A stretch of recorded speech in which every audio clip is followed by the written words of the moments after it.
pale and bloody arm flails in the hand can grab nothing. The hand will grab nothing. Even if it could, it is too fearful a thought.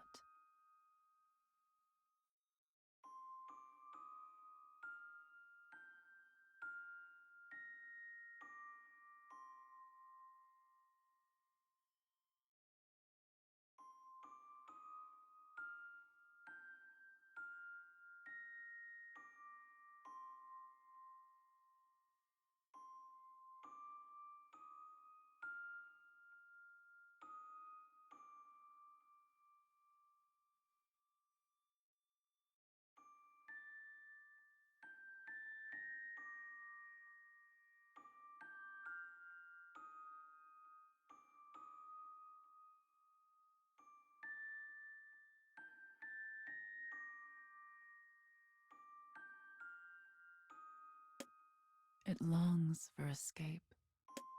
But if it is only going to break in the end, what is the purpose of obtaining it? A poem of wayward imprisonment. The woman's bloody hand holds a knife. Her finger notes the light sensation of blade against bone. It is so very familiar. This feeling, one honed to a science while taking countless lives, is the sensation of death. Her life has been spent with a blade in her hands, and she does not intend to fail now. She puts pressure on her middle and ring fingers, while the rest curl tightly around the hilt, almost as if they are drawing in the death she senses. The bones will separate, the head will fall, Hang on. Woman and blade alike pause at the voice. The voice, high in tone like a ringing bell, continued. Leave the head. With mackerel, you don't take the head off until you're ready to remove the rest of the guts. The woman with the knife replies with a question. And what of the bones? It's okay to cut those, but don't separate it entirely. Cooking is very different from killing, muses the woman. Yeah, I suppose it would be, replies the speaker. They giggle slightly while imparting this bit of wisdom. The setting sun floods the room with persimmon light. It is a small interval between the sweltering summer and the coolness of autumn. The sun flees the world earlier each day. And as the day takes its leave, night stretches out greedy fingers to reclaim what was stolen in the dawn. The speaker continues.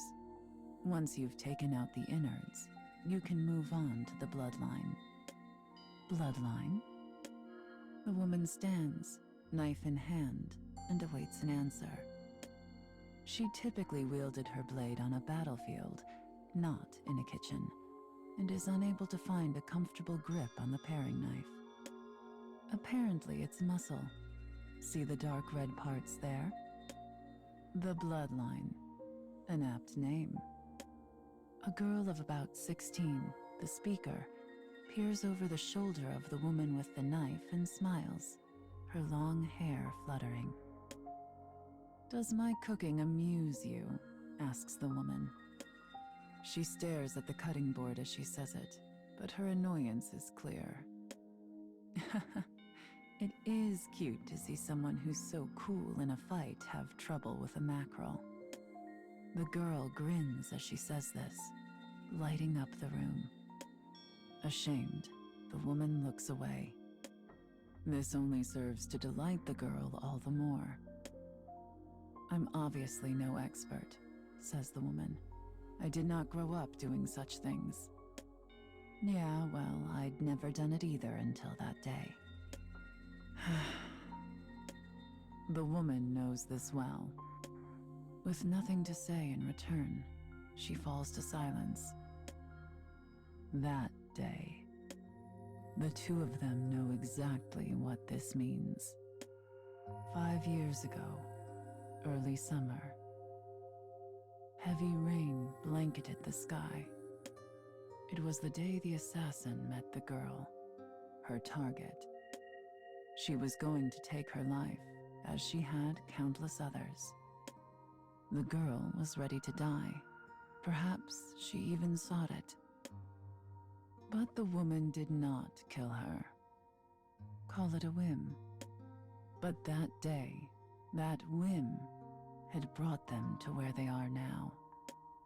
Theirs is a relationship forged in checkered fate. They had both cast aside their own lives to form this new one, where each day stretches out in quiet solitude. In the distance, a cricket begins to stir. "Hey, I'm sorry," says the girl. "I shouldn't have teased you. You're the only one who actually works around here anyway, so thank you. I really appreciate it." The woman turns to look over her shoulder at her young companion. Flattery will get you nowhere. Turning away once more, she utters a weak protest. But the girl knows this action is an admittance of defeat, and her radiant smile lights up anew. "Enough foolishness. Tell me what to do with this creature." "Well, you took the bloodline out, so now you have to wash it." The woman nods, picks the fish up off the cutting board, and dips it into a pail of cool water. Blood seeps out of the mackerel, staining the water a faint red.